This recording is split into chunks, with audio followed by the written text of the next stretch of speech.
Philippa here, Resident Dramaturg for the California Shakespeare Theater. Some of you who know me may know that if I was forced out to my own island and given one play to take, it would be King Lear.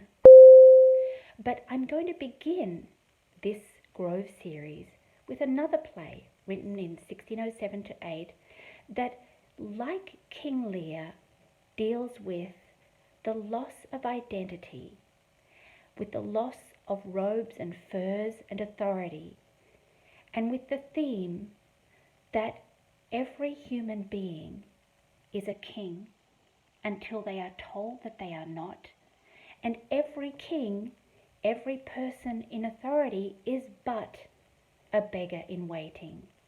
This was quite a revolutionary theme for Shakespeare to be exploring again and again, as he did, in a time that was still very feudally based, a time when you were expected to live up to and to fill out the contours of the role that you were born to, and where many people believed that those born to high status actually were more important and worthy human beings.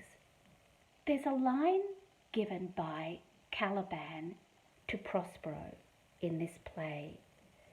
Caliban being seen as slave, mooncalf, monster, but also embodying some of the most beautiful lines of poetry that Shakespeare gave to any of his characters in all of the plays. This Caliban says to Prospero, "For I am all the subjects that you have, which first was mine own king." And what I love about that speech and what I find so moving is that could be the statement for all humanity, the sense that we are kings until we're told we're not, even if it's age 2 months, 2 years, or in Prospero's case, in his late middle life, in Lear's case, in his 80s.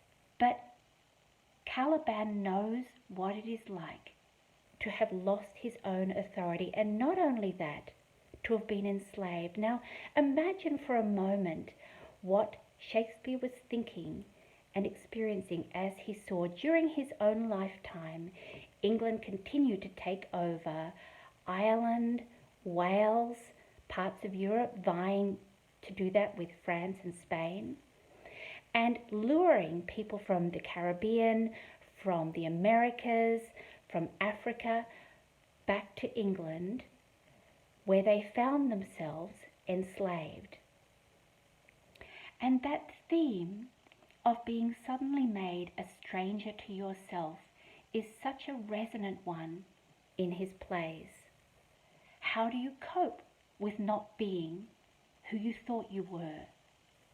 And at the beginning of this play, a play which, by the way, embodies the Aristotelian unities of place and time, being that it takes place all in one day, in one particular spot, and yet gives us history upon history as each character unravels themselves on the island.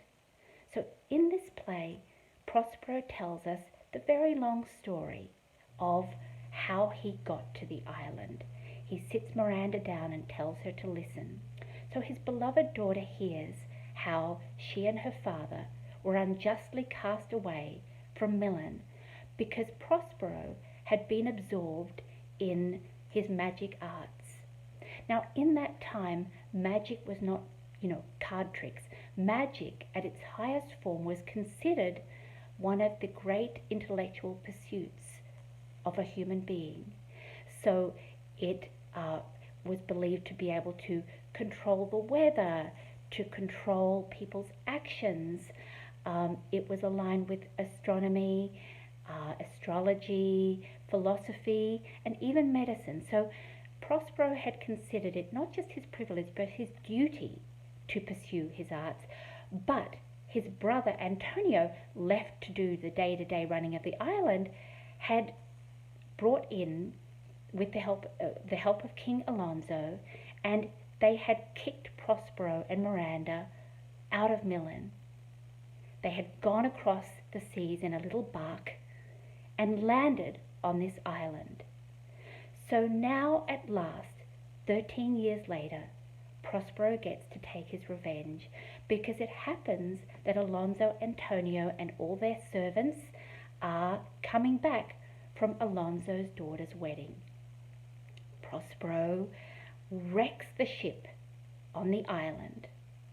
And on this island, whether you were king, whether you come off the boat as a drunken slave like Stefano or like Trinculo, your former status is completely unmoored or unanchored to continue the motifs of shipwreck. So we have, for instance, Trinculo coming upon Caliban, the son of the witch Sycorax.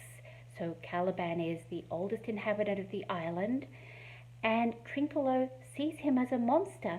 Meanwhile, Caliban, enslaved and as he is, and frightened of these strangers, looks up and he's trembling in fear. So each of us is a stranger to each other. It doesn't take just an island to show that, but it may take an island to illuminate what that means. Caliban has another very famous quatrain that he delivers to Prospero. He says to Prospero, who enslaved him many years ago for his own reasons, "Prospero, you taught me language, and my profit on it is I learned how to curse. The red plague rid you for learning me your language."